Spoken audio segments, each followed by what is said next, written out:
Good morning all of you. Class 7th Hindi व्याकरण। तो कल हम लोग पढ़े थे अयादी संधि।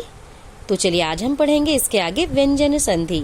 तो देखिए व्यंजन संधि, जब व्यंजन का स्वर का व्यंजन अथवा व्यंजन का व्यंजन से मेल होता है तो वहाँ व्यंजन संधि होती है। देखिए ध्यान दीजिएगा, इसमें बता रहे हैं कि जब व्यंजन का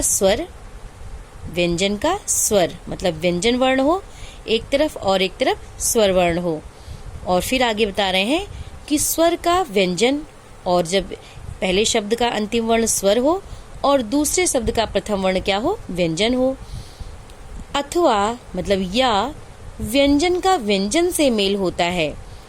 तो कहने का मतलब है कि पहले शब्द का अंतिम वर्ण व्यंजन हो और दूसरे शब्द का प्रथम वर्ण भी व्यंजन हो। तो देखिए इसमें बता रहे हैं कि जब व्यंजन का स्वर का व्यंजन अथवा व्यंजन का व्यंजन से मेल होता है तो वहाँ व्यंजन संधि होती है। जैसे अब देखिए, चलिए हम उदाहरण देखते हैं। शब्द है जगदीश। जगदीश शब्द का जब हम संधि विच्छेद करेंगे तो हो जाएगा जगत धन ईश। अब देखिए पहले शब्द का हम क्या लेते हैं, अंतिम वर्ण लेते हैं, और दूसरे शब्द का हम लेते हैं प्रथम वर्ण। तो पहले शब्द का ये अंतिम वर्ण क्या है, ता है। ता के नीचे देखिए हलंत लगाया हुआ है। तो ता के नीचे हलंत लगा हुआ है तो ये इसमें से इस व्यंजन वर्ण से स्वर वर्ण निकल गया है। जब हम व्यंजन वर्ण में हलंत लगा देते हैं तो उसमें से स्वर वर्ण हट जाता है, नहीं रहता है उसमें। तो यहाँ पे देखिए ये ता क्या है, ये व्यंजन वर्ण है, और दूसरे शब्द का प्रथम वर्ण क्या है, ये बड़ी ई है, तो ये स्वर वर्ण हुआ। तो इसमें देखिए बता रहे हैं कि जब व्यंजन का स्वर, तो देखिए यहाँ व्यंजन और स्वर मिले हुए हैं, देखिए ता और ये ई मिले हुए हैं, तो जगत धन ईश। तो क्या हो गया, इनसे शब्द बना जगदीश। और आगे देखिए फिर है आपका स्वर का व्यंजन से मेल होता है, और जब स्वर का व्यंजन से मेल होता है तो इसमें देखिए विच्छेद एक शब्द है। विच्छेद शब्द का जब हम संधि विच्छेद करेंगे तो हो जाएगा विधन छेद। तो देखिए ये पहले शब्द का अंतिम वर्ण क्या है, ये वा है। वा को हम किसकी सहायता से बोल रहे हैं, छोटी ई की सहायता से बोल रहे हैं इस समय। तो इसमें क्या हुआ, ये स्वर वर्ण हुआ।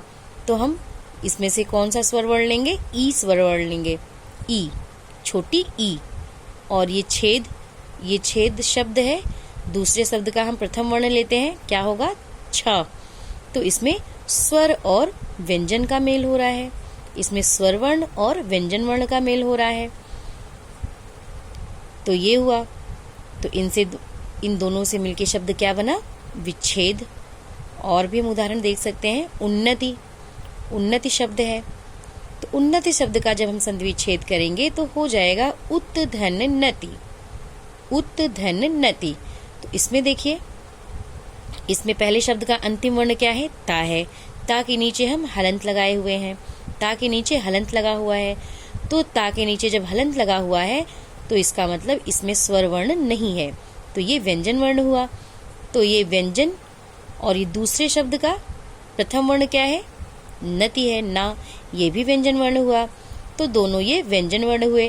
तो देखिए इसमें बता रहे हैं कि जब व्यंजन का स्वर से मेल होता है, तो आप यहाँ देखिए ये व्यंजन वर्ण और यहाँ ये स्वर वर्ण, और देखिए स्वर का व्यंजन से, और देखिए एक जगह आप देखिए यहाँ पे दूसरे शब्द में ये देखिए स्वर और यहाँ पे ये व्यंजन का मेल हो रहा है, अथवा व्यंजन का व्यंजन से मेल होता है। तो देखिए आप इस शब्द में, इस उदाहरण में आप देखें, इस शब्द के उदाहरण में उन्नति में उत्धन नति, तो यहाँ पे व्यंजन और ये व्यंजन का मेल हो रहा है, व्यंजन का व्यंजन से मेल हो रहा है।